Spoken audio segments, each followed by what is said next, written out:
Another energy issue that you've been engaged in recently is nuclear energy. The disaster in Japan has raised new questions about nuclear programs in the United States and elsewhere.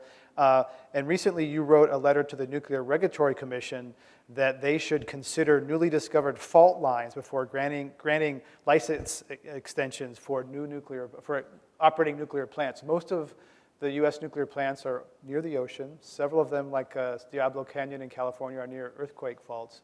How do you think that we should respond on the nuclear front after Japan?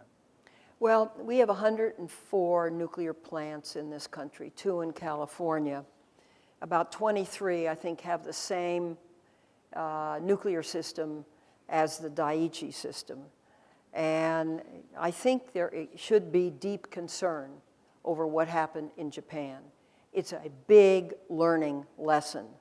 I've visited now the 2 nuclear plants, both Diablo, run by PG&E, and San Onofre, run by Southern California Edison. And what I found there was staff very much concerned about safety. Really good staff, 1,100 staff at Diablo and 3,000 staff at San Onofre, each one producing about the same amount of megawatts. However, what we have is a lack of attention to the whole fuel cycle, and particularly the spent fuel cycle. Hot rods are put in pools where they remain for up to 24 years now in our state. They should remain there for 5 to 7 years.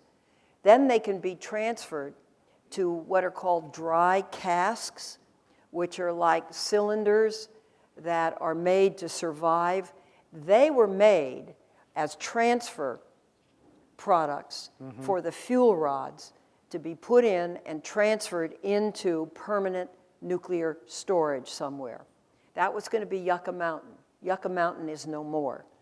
I believe very strongly that we need either regional or centralized nuclear fuel storage. I think it's asking for trouble to keep hot rods in spent pools for decades and dry casks right on the site of nuclear reactors. I think they should be moved away. Recently, the U.S. CEO of Areva, which is a large French nuclear agency, said, "Give us your waste." They apparently, send it over to them. Is that a possibility? Transporting it might be a problem. No one wants this stuff to go through their neighborhood on rail yards, but. Well, again, I'm reluctant to say because I haven't heard that, and so I wouldn't just make a quick answer. Okay. But how about the number of plants we have and their quake safety? Some of these plants are coming up, and do you believe that they're fully ready for the kind of earthquake that we here in California know is likely going to happen? These plants were built 30, 40 years ago, to lower seismic standards. Right. Well, California is what's called the Ring of Fire, and that Ring of Fire goes around the Pacific. And we've seen Banda Aceh, and we have seen the quake in New Zealand, and we have seen the quake in Chile, big quakes, and the big quake with the huge tsunami in Japan.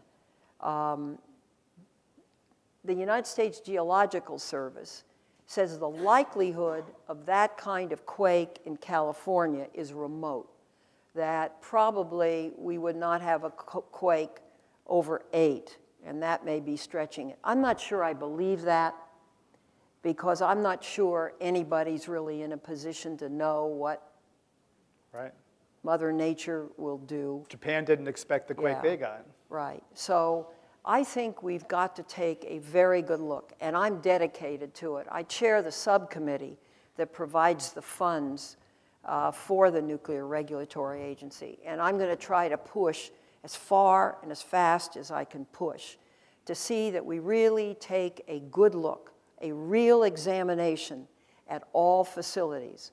What they're finding in Japan now is that corners were cut and things were not done that should have been done in order to save costs. And we can't afford that with nuclear energy. Jeff Byron is Our guest at the Commonwealth Club today is U.S. Senator Dianne Feinstein. I'm Greg Dalton. Jeff Byron is a former member of the California Energy Commission, and he said the Nuclear Regulatory Commission is a captive agency. It's been captive by the industry. The industry pays for the NRC, and it's been a rubber stamp. Is that fair? I don't really see that, to be candid with you. It is true, just as the FERC agency is paid for by the Federal Energy Regulatory Commission is paid for by power plants, essentially. Right. This is the same situation. I had the chairman before my subcommittee, and he was, I thought, very direct, very forthright. He has followed up on everything I have asked him to do. I differ with him because he has said that these plutonium rods, hot, can remain in the spent fuel pools for up to 100 years. I just see no evidence that one can come to that conclusion, because these, in a big earthquake, it looks like the spent fuel pools, some of them ruptured in Japan. And I think we don't know for sure, but that's what it looks like. And that the fuel has leached and the hydrogen explosions came from that. So we need to be very careful and see and really know what we are doing. And once we decide, there's going to be the question of cost. Who's going to pay for this? And the utilities will have a choice of either trying to get their ratepayers to pay for it or their shareholders to pay for it if they're investor-owned utilities. Do you have any thoughts on who's going to bear the cost of shoring up America's nuclear power plants from the lessons learned from Japan? Well, to get a nuclear permit takes a long time. So it's not the fastest game in town by a long shot.